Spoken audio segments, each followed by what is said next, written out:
La disrupción digital tiene implicaciones sociales, éticas, filosóficas. Realmente lo que se está produciendo es un cambio de sociedad. Es un tema que es interesante, nuevo aquí en Red.es y que yo tengo muchas ganas de escuchar. Muchas gracias por la introducción y por haber venido a esta presentación. Hay una metodología de la disrupción hoy en día, que es lo que los estados deberían de tener en cuenta a la hora de defenderse de este tipo de acciones, que es lo que hemos dicho, ¿no? Tanto grupos, o sea, estados-nación como grupos subnacionales son capaces de detectar las vulnerabilidades que tiene un enemigo o un adversario, son capaces de generar unas narrativas transmedia, es decir, unas narrativas que se pueden adaptar en diferentes plataformas multimedia, se difunden a través de una red de medios propios. Acordaros del triángulo de la comunicación que hablábamos antes, esto ha desaparecido completamente, ¿no? O sea, ya no hace falta unos medios de comunicación, ya los gobiernos aparecen, es decir, cualquier grupo de poder, cualquier grupo subnacional tiene la misma capacidad que un gobierno de comunicarse directamente con sus audiencias, o un gobierno extranjero tiene capacidad de impactar en audiencias de otro país con la misma facilidad que un gobierno nacional de ese mismo país. O sea, el triángulo de la comunicación se ha roto completamente. Y luego un uso automatizado o tramposo de las redes sociales, ¿no? Que esto es uno de los temas más... Esto es interesante porque normalmente cuando hablamos de fake news o de disrupción siempre ponemos el acento en la última parte, ¿no? El de los robots y demás, pero sin embargo digamos que el fenómeno de la disrupción es mucho más complejo, ¿no? Y viene desde las propias vulnerabilidades, que es un tema a analizar. Es decir, el principal factor muchas veces de que te hagan una campaña de disrupción son tus propias vulnerabilidades, ¿no? De hecho, diría yo que el 80% o el 90% de las nuevas tecnologías abren oportunidades para construir un futuro muchísimo mejor. O sea, ahí no tengo ninguna duda y no soy fatalista ni mucho menos, ¿no? Simplemente creo que, con esta intervención quiero poner de manifiesto que si no tenemos cuidado en ese otro 20%, podemos destrozar todo el 80%.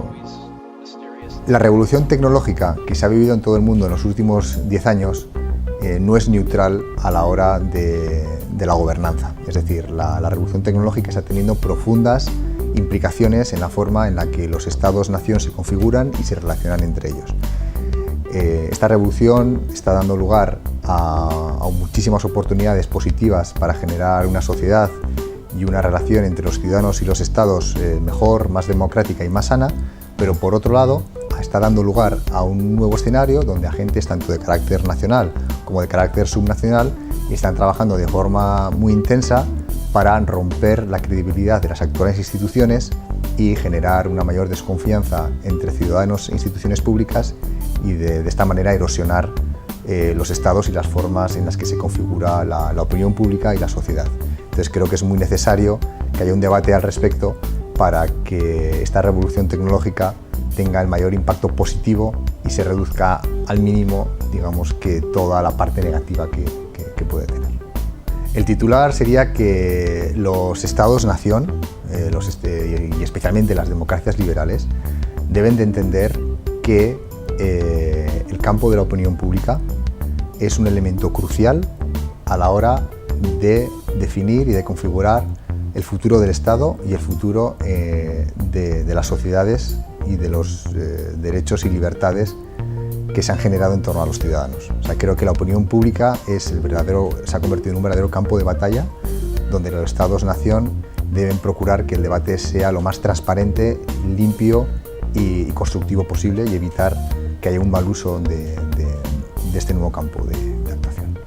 La disrupción digital entendida como arma de guerra o utilizada de manera, digamos, que fraudulenta o tramposa por parte tanto de estados-nación como por parte de grupos subnacionales, es lo que tiene la palabra, se ha convertido en un arma de guerra, ¿no?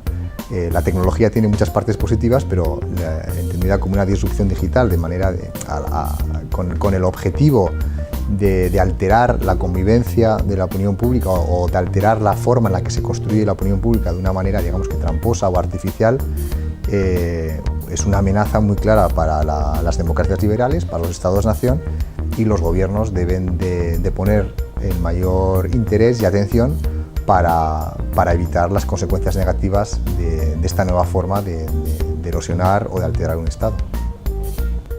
Sí, yo creo que el debate sobre las fake news hay que enmarcarlo de manera más global. Es decir, las fake news por sí mismas no representan un peligro, en el sentido de que en una democracia liberal, digamos que en un país con unos niveles de progreso y de educación altos, es muy difícil que los ciudadanos se crean noticias directamente falsas, ¿no?